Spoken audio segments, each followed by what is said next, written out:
Introducing the CWS, a double multi-stage continuous vibratory barrel finishing machine that is compact while allowing continuous inline production that limits chipping and dents. The simple structure is comprised of an abrasion-resistant resin hose which wraps around the periphery of the vibratory motor, thereby saving space. The continuous spiral flow within the hose contains the abrasive media, which polishes the workpieces at equal intervals in the flow. Workpieces are processed in the order in which they are fed, greatly reducing chipping of hard neodymium magnets and dents in soft metals such as die castings. Because grinding is performed inside the completely closed hose, no water splash allows for a clean working environment.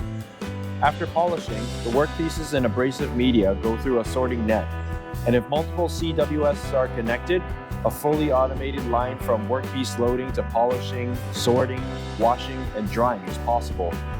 The CWS double multi-stage vibratory barrel finishing machine can contribute to virtually every production, quality, and productivity.